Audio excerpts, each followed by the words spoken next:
রহমানির রহিম। প্রিয় শিক্ষার্থী, ভয়েস চেঞ্জের গ্রামারের ধারাবাহিকতার রুল অনুসারে আমরা ইনশাআল্লাহ আজকে এই নিয়মগুলো শিখব। কিভাবে প্যাসিভ ভয়েস ইম্পারেটিভ সেন্টেন্সকে কিভাবে চেঞ্জ করা যায়, অর্থাৎ অ্যাক্টিভ সেন্টেন্সে যদি কোনো ইম্পারেটিভ সেন্টেন্স থাকে তাহলে ওই ইম্পারেটিভ সেন্টেন্সকে কিভাবে আমরা প্যাসিভে পরিবর্তন করব, আমরা সেটার উপর আজকের ক্লাসটা করব ইনশাআল্লাহ। Passive voice of imperative sentence, অর্থাৎ ইম্পারেটিভ সেন্টেন্সের প্যাসিভ ভয়েস আজকে শিখব। এর আগে আমাদেরকে শিখতে হবে আসলে ইম্পারেটিভ সেন্টেন্স কাকে বলে। আমরা ছোটবেলা থেকে অনেকভাবে শিখে এসেছি যে সেন্টেন্স দ্বারা আদেশ, উপদেশ, অনুরোধ, নির্দেশ ইত্যাদি বোঝায় তাকে কি বলে? ইম্পারেটিভ সেন্টেন্স বলে। যেমন ধরেন এখানে লেখা আছে যে সেন্টেন্স দ্বারা আদেশ, নিষেধ, উপদেশ, অনুরোধ, অনুমতি বা প্রস্তাব বোঝায় তাকে কি বলে? ইম্পারেটিভ সেন্টেন্স বলে। এই শব্দগুলো সেন্টেন্সের অর্থ বুঝে আপনি যদি ওই সেন্টেন্সটা দিয়ে আদেশ বুঝাচ্ছে বা নিষেধ বুঝাচ্ছে যদি বাংলা বুঝতে পারেন যে এই সেন্টেন্স দ্বারা এগুলো বুঝাচ্ছে, তাহলে বুঝতে পারবেন ওই সেন্টেন্সটা হলো কি? Imperative sentence. আর কিছু কিছু চেনার উপায় আছে ইম্পারেটিভ সেন্টেন্স আপনি কিভাবে চিনবেন। সাধারণত ইম্পারেটিভ সেন্টেন্সে কি থাকে না? সাবজেক্ট থাকে না। ইম্পারেটিভ সেন্টেন্সে কোনো সাবজেক্ট থাকে না। আবার ইম্পারেটিভ সেন্টেন্স শুরু হয় এভাবে, এই ওয়ার্ডগুলো ইম্পারেটিভ সেন্টেন্স দিয়ে, মানে ইম্পারেটিভ সেন্টেন্স যদি শুরু করতে চান তাহলে এই ওয়ার্ডগুলো লাগবে। ইম্পারেটিভ সেন্টেন্সের পূর্বে যেমন লেট, ভার্বের present form, do not, never, be, always, please, kindly ইত্যাদি থাকে। ইম্পারেটিভ সেন্টেন্সে এই শব্দগুলো থাকবে, যেমন লেট, ভার্বের present form, do not, never, be, always, please, kindly এগুলো কিন্তু ইম্পারেটিভ সেন্টেন্সে অবশ্যই থাকবে। আর এছাড়াও অনেকগুলো শব্দ আছে, আপনাদের পরীক্ষায় মূলত এগুলোই আসে, এই কারণে এগুলোই দেওয়া। তো আপনারা যদি এগুলোই দেখে কোনো সেন্টেন্স যদি এই শব্দগুলো দ্বারা শুরু হয় তাহলে বুঝতে পারবেন এটা হচ্ছে কি? Imperative sentence. যেমন ধরেন এখানে আমি দুটো সেন্টেন্স লিখলাম যে ডু দ্য ওয়ার্ক, কাজটা করো। কি দিয়ে শুরু হয়েছে? ভার্ব দিয়ে শুরু হয়েছে, ভার্বের প্রেজেন্ট ফর্ম দিয়ে শুরু হয়েছে, তার মানে এটা কি? Imperative sentence. বি দিয়ে শুরু হলেও কি? ওই সেন্টেন্সটা ইম্পারেটিভ সেন্টেন্স। যেমন বি পোলাইট, ভদ্র হও।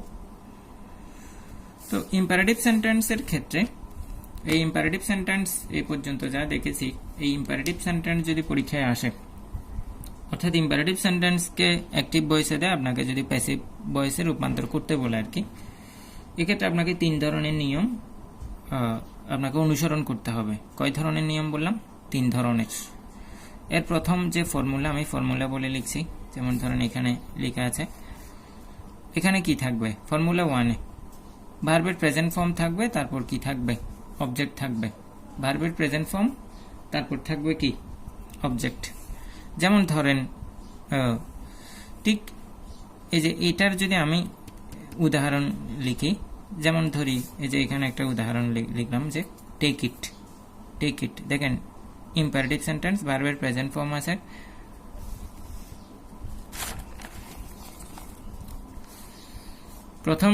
প্রথম নিয়মটা হচ্ছে ভার্বের প্রেজেন্ট ফর্ম থাকবে, তারপর কি থাকবে? অবজেক্ট থাকবে। কথা বুঝাতে পারলাম? যেমন এখানে আমি একটা ঠিক ওভাবে একটা নিয়ম লিখলাম, টেক ইট। তো এই ধরনের যদি ইম্পারেটিভ সেন্টেন্সগুলো পরীক্ষা আসে তখন আপনাকে কি দিতে হবে? প্রথমে লেট দিতে হবে। লেটের পরে অবজেক্ট প্লাস বি প্লাস ভার্বের পাস্ট পার্টিসিপল ফর্ম থাকবে। তো এখানে আপনি দেখেন, এটাকে আমি যদি এখন চেঞ্জ করি, যে এই অনুসারে প্রথমে কি থাকবে? লেট দিতে হবে। অবজেক্ট। এই সেন্টেন্সের অবজেক্ট কি? অবজেক্ট হচ্ছে ভার্বকে কি বা কাকে দ্বারা প্রশ্ন করলে কি পাবো? অবজেক্ট পাবো। টেক ইট, এটি নাও। টেক ইট, কি নাও? এটি নাও, কি নাও? কাকে নাও এটা দিয়ে প্রশ্ন করে উত্তর পাচ্ছি না, কিন্তু উত্তর পাচ্ছি কি নাও। তার মানে কি দিয়ে প্রশ্ন করে উত্তর পাচ্ছি ইট, তার মানে এটাই হচ্ছে অবজেক্ট। আর মনে রাখবেন অবজেক্ট সেন্টেন্সের শেষের দিকে থাকে, যদিও মাঝে মাঝে এখানে থাকে, তবুও একদম সহজ নিয়ম হচ্ছে সেন্টেন্সের শেষে থাকে। এটা ধরলাম কি? এটাই হচ্ছে অবজেক্ট। তার মানে এটা যদি আমি চেঞ্জ করতে চাই কি হবে? লেটের পরে কি? অবজেক্ট। লেট ইট বি নিলাম, বি ভার্বের পাস্ট পার্টিসিপল ফর্ম। এটার পাস্ট পার্টিসিপল ফর্ম কি? Take, took, taken. তার মানে অ্যান্সার হবে let it be taken. Take হচ্ছে প্রেজেন্ট ফর্ম, টেকের পাস্ট ফর্ম কি টেকেন, সরি টেকের পাস্ট ফর্ম কি টুক, আবার ওটার পাস্ট পার্টিসিপল ফর্ম কি taken. Let it be taken. এটা হচ্ছে 1 নম্বর নিয়ম, খুবই সহজ। আমি আপনাকে যদি বলি যে ডু দ্য সাম, সেন্টেন্স যদি এভাবে বলি ডু দ্য সাম, তখন আপনি কিভাবে চেঞ্জ করবেন? যে এখানে লিখে রাখি অ্যাক্টিভে আছে কি ডু দ্য সাম। ঠিক এই নিয়মটাকে ফলো করে প্রথমে কি লাগবে, প্যাসিভ করতে গেলে এটা ধরলাম অ্যাক্টিভে আছে, এটারে প্যাসিভ করতে গেলে কিভাবে করব? Let it, let it, late it B done, late it be done. না, লেট ইট কেন হবে? লেট দ্য সাম, এখানে দেন লেট দ্য সাম, অর্থাৎ এই জায়গায় হবে লেট দ্য সাম তারপর be done, let the sum be done. Do the সামের প্যাসিভ কি হবে? Let the sum be done, be done. এখন দেখাবো যে ইম্পারেটিভ সেন্টেন্স 2 নাম্বার নিয়মটা। 2 নাম্বার নিয়মটা আপনাকে আমি দেখাই যে 2 নাম্বার নিয়ম প্রথমে কি থাকবে ওই অ্যাক্টিভ সেন্টেন্সে। অ্যাক্টিভ সেন্টেন্সে কি থাকবে? ডু নট দিয়ে শুরু হবে, ডু নটের পরে ভার্বের প্রেজেন্ট ফর্ম, প্রেজেন্ট ফর্ম থাকবে পরে তারপর কি থাকবে? অবজেক্ট থাকবে। যেমন এক্সাম্পল কি ডু নট টেক ইট, এটা নিও না। ডু নট টেক ইট, এটি নিও না। এই যে এটা হুবহু এই এক্সাম্পলটা দিয়েছে। তো এই সেন্টেন্স যদি এইভাবে থাকে আপনি কিভাবে চেঞ্জ করবেন? এই ইম্পারেটিভ সেন্টেন্সের এই অংশটা যদি এভাবে থাকে কিভাবে চেঞ্জ করবেন? এটা হচ্ছে 2 নাম্বার নিয়ম। ডু নট থাকবে, তারপর ভার্বের প্রেজেন্ট ফর্ম, তারপর অবজেক্ট থাকবে, ঠিক এরকমই থাকবে। ডু নট টেক ইট, দেখেন ডু নট ভার্বের প্রেজেন্ট ফর্ম প্লাস অবজেক্ট। তখন আপনাকে যেটা দিতে হবে প্রথমে লেট নট বসাতে হবে, লেট নট বসাতে হবে, তারপর অবজেক্ট, অবজেক্টের পরে বি প্লাস ভার্বের পাস্ট পার্টিসিপল ফর্ম। অ্যান্সারটা আপনি দেখেন লেট নট দিলাম, লেট নট ইট, ইট দিলাম, ইটের পরে be, let not it be taken, ভার্বের past participle form. Let not it be taken by you, আপনি বাই ইউ দিতে পারেন, না দিলে ভালো, বুঝতে পারবো আপনি না দেওয়াটাই সবচেয়ে স্মার্ট। বাই ইউ দিলেও যে আপনার অ্যান্সার কেটে দিতে পারবে তা না, তবে অ্যান্সার হয়ে যাবে আর কি। এটা হচ্ছে 2 নম্বর নিয়ম। ঠিক এটাকে আপনি চাইলে অন্যভাবেও করতে পারেন। ডু নট এভাবে আমরাকে একটা এক্সাম্পল আমি দিলাম মাত্র। ঠিক একইভাবে আপনাকে বলতে পারি যে আরেকটা এক্সাম্পল দিতে পারি, do not tease your sister, তোমার বোনকে তুমি উত্ত্যক্ত করো না। ঠিক একইভাবে let not your sister be teased, let not your sister passive কি হবে? Let not your sister be teased. এখানে টিজডের জায়গায় আপনি কি দিতে পারেন? যে বাই ইউ দিতে পারেন, teased by you. Let not your sister be teased by you, do not tease your sister. ঠিক একইভাবে ফর্মুলা নাম্বার 3 যাই। 3 কি বলেছে? সেন্টেন্স এমন ভাবে থাকবে, স্ট্রাকচারটা এমন থাকবে যে লেটের পরে অবজেক্ট 1। এখানে আপনাকে এমন সেন্টেন্স দিবে যেখানে কি অবজেক্ট কিন্তু দুটো থাকবে। আপনাকে বলেছি অবজেক্ট কাকে বলে। ভার্বকে কি বা কাকে দ্বারা প্রশ্ন করলে কি পাবো? ভার্বকে কি বা কাকে দ্বারা প্রশ্ন করলে অবজেক্ট পাবো। কাকে দিয়ে প্রশ্ন করলে ব্যক্তিবাচক অবজেক্ট পাবো যদি উত্তর পাই আর কি। কি দিয়ে ভার্বকে প্রশ্ন করলে বস্তুবাচক অবজেক্ট পাবো। যেমন ধরেন শি গেভ মি আ বুক, সে দিয়েছে, কাকে দিয়েছে? আমাকে দিয়েছে। এটা হচ্ছে অবজেক্ট নাম্বার 1। 1 নাম্বার অবজেক্ট হলে অবজেক্ট নাম্বার 1, তো দ্বিতীয়টা হলো অবজেক্ট নাম্বার 2। সে কাকে দিয়েছে? আমাকেই তো দিয়েছে। কাকে দিয়ে প্রশ্ন করে উত্তর পেলাম ব্যক্তিবাচক অবজেক্ট। কি দিয়েছে? বই দিয়েছে। কি দিয়ে প্রশ্ন করে উত্তর পেলাম, সেটা কোন ধরনের অবজেক্ট? এটা হচ্ছে ব্যক্তিবাচক, এটা বস্তুবাচক। কি দিয়ে প্রশ্ন করে উত্তর পেলে বস্তুবাচক অবজেক্ট।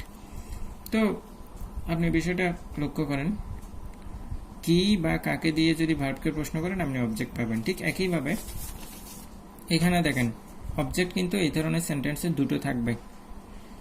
তো let plus object 1 object 2 let plus object 1 plus ভার্বের প্রেজেন্ট ফর্ম প্লাস কি অবজেক্ট হবে। তো সেন্টেন্সটা আপনারা লক্ষ্য করেন, let me use your phone, ঠিক একইভাবে এই সেন্টেন্সটা এইভাবেই ডেকোরেট করেছি। let me অবজেক্ট 1, এটা হচ্ছে অবজেক্ট 1, use ভার্বের প্রেজেন্ট ফর্ম, your phone এটা কি অবজেক্ট 2। তো let me কাকে কাকে ইউজ করতে দাও, আমাকে একটু দাও অনুরোধ করছে, কাকে দাও আমাকে দাও, তার মানে এটা একটা অবজেক্ট, কি দাও your phone, তার মানে এটাও কি এটাও একটা কি অবজেক্ট। তো এই স্থানে দেখেন এখানে আমি এই সেন্টেন্সটাকে এই অ্যাক্টিভ ভয়েসটাকে কিভাবে চেঞ্জ করব। চেঞ্জ করতে গেলে আমাকে let প্লাস প্রথমে অবজেক্ট 2 লাগবে let এর পরে, তার মানে আমি এইভাবে লিখব let your phone be used by K by me। তো এই সেন্টেন্স ঠিক এভাবে লেখা যায় let your phone be used by me। ঠিক এই রুল অনুসারে কি করেছি আমরা ডেকোরেট করেছি মাত্র, এর বেশি কিছু না। তো এইবার আমরা দেখব সেন্টেন্সে যদি অবজেক্ট দুটো থাকে তখন আপনি এটাকে কিভাবে পরিবর্তন করবেন। অবজেক্ট কাকে বলে আমি একটু আগে বলেছিলাম, কি বা কাকে দিয়ে প্রশ্ন করলে কি পাবো অবজেক্ট পাবো, কি বা কাকে দিয়ে প্রশ্ন করলে যদি উত্তর পাই তাহলে আমি কি পাবো অবজেক্ট পাবো। তো এমন কিছু সেন্টেন্স থাকে মাঝে মাঝে এখানে দুটো অবজেক্ট থাকে, কয়টা অবজেক্ট থাকে দুটো অবজেক্ট থাকে। তো যেমন ধরেন আমি আপনাকে অবজেক্ট কাকে বলে, ভার্বকে কি বা কাকে দিয়ে প্রশ্ন করলে আমরা কি পাবো অবজেক্ট পাবো। কাকে দিয়ে প্রশ্ন করে যদি উত্তর পাই তাহলে ব্যক্তিবাচক অবজেক্ট পাবো, কি দিয়ে প্রশ্ন করলে যদি উত্তর পাই সেটা বস্তুবাচক। দেখেন এখানে আমি আপনাকে একটা উদাহরণ দিলাম, she gave me a book, সে আমাকে কি দিয়েছে একটা বই দিয়েছে। দেখেন আমি যদি এখানে বলি দিয়েছে, কাকে দিয়েছে আমাকে দিয়েছে, কাকে দিয়ে প্রশ্ন করে উত্তর পাচ্ছি, তার মানে এটা ব্যক্তিবাচক অবজেক্ট। কি দিয়েছে বই দিয়েছে, a book কি দিয়েছে বই দিয়েছে, তার মানে এই a bookটা কি দিয়ে প্রশ্ন করে উত্তর পাচ্ছি এটা কি বস্তুবাচক অবজেক্ট। কথা বোঝাতে পেরেছি? এই ধরনের সেন্টেন্সগুলো আপনি যদি চেঞ্জ করতে যান, অর্থাৎ যেই সেন্টেন্সে দুইটাই অবজেক্ট থাকবে তখন আপনি যদি চেঞ্জ করতে চান এই ক্ষেত্রে আপনাকে যেটা নিয়ম রুলটা আপনি লিখে ফেলতে পারেন চাইলে, কি করতে হবে ওই সাবজেক্টটাকে কি করতে হবে, ওই মেয়েকে কি করতে হবে সাবজেক্টিভ ফর্মে নিয়ে আসতে হবে। অর্থাৎ মেয়েটা অবজেক্ট আছে, অবজেক্ট থাকলে আমরা কি করব সেটা অবজেক্ট আমরা সাবজেক্ট বানাবো। যেমন এটা আপনাদেরকে দেখিয়েছিলাম যে অবজেক্টের জায়গায় মি থাকলে সাবজেক্ট আই হবে, অবজেক্ট আস হলে সাবজেক্ট উই হবে, অবজেক্ট ইউ হলে সাবজেক্ট ইউ হবে, অবজেক্ট হিম হলে সাবজেক্ট হি হবে, অবজেক্ট হার হলে সাবজেক্ট সি হবে। এগুলো অবশ্যই আপনারা মুখস্থ করে ফেলবেন। অবজেক্ট দ্যাম হলে সাবজেক্ট কি হবে দে হবে। তো সেন্টেন্স যদি পাস্ট ইনডিফিনিট টেন্স হয় তার মানে কি আসতে হবে পাস্ট ইনডিফিনিট টেন্সের পরে কি আসবে টু বি ভার্বের পরে এই যে টু বি ভার্ব বলতে পাস্ট ইনডিফিনিট ওয়াজ ওয়ার এর পরে ভার্বের পাস্ট পার্টিসিপল এর পরে বাই এর পরে কি যে সাবজেক্ট আছে সেটা কি হয়ে যাবে অবজেক্ট আসবে। তো আমরা যেটা বলছি যে ডাবল অবজেক্ট হলে কিভাবে আমরা সেটা চেঞ্জ করব। তো এইখানে দেখেন তারা আমাদেরকে বলেছে ব্যক্তিবাচক অবজেক্টটাকে আমি কি সাবজেক্টে নিব, মেয়ের সাবজেক্ট কি দেখেছি একটু আগে আই, আমরা কেন এটাকে কি করছি প্যাসিভ করছি, যেহেতু পাস্ট টেন্স আছে গ্যাপ আছে। আই ওয়াজ এর পরে ভার্বের past participle form give gap given past participle form, give হচ্ছে প্রেজেন্ট ফর্ম, গ্যাপ হচ্ছে পাস্ট ফর্ম, গিভেন হচ্ছে কি past participle form. I was given এখানে তারপর এই বাই এর পূর্বে অর্থাৎ ভার্বের পরে দ্বিতীয় অবজেক্টটা চলে আসবে। I was given a book by she এর সাবজেক্টিভ ফর্ম কি her. I was given a book by her. তো আপনারা বিষয়টা লক্ষ্য করেছেন, এটাকে ডাবল অবজেক্ট আছে, আমি এটাকে কি বানিয়েছি, প্যাসিভ বানিয়েছি। এর বাইরে অনেকগুলো নিয়ম আছে, আপনি আসলে পরীক্ষায় যেটা আসবে, অর্থাৎ আপনাদের এত বেশি ডিপে আসবে না, মাঝে মাঝে সাবজেক্ট অবজেক্টের জায়গায় কমপ্লিমেন্টও দিয়ে দেয়, তখন কিন্তু ভিন্ন আরেকটা নিয়মও করতে হবে। কিন্তু এই পর্যন্ত কোনো পরীক্ষা ওটা আসতে দেখিনি, সে কারণে ওটার উপর আমি গুরুত্ব দিচ্ছি না।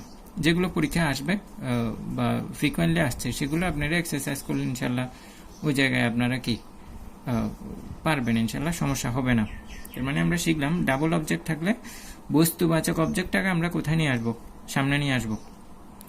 সামনে নিয়ে আসার পরে সেটা আমরা কি করব, চেঞ্জ করব এবং সেভাবে যেভাবে শিখিয়েছি রুল অনুসারে সেভাবে আমরা পরিবর্তন করতে পারবো। আর আমরা যেটা দেখেছি ইম্পারেটিভ সেন্টেন্সকে আমরা তিনভাবে চেঞ্জ করতে পারি। ইম্পারেটিভ সেন্টেন্স ওই তিনটা নিয়ম আপনারা খুব ভালোভাবে মনোযোগ দিয়ে শিখে নেবেন, তাহলে ইনশাল্লাহ আর সমস্যা হবে না।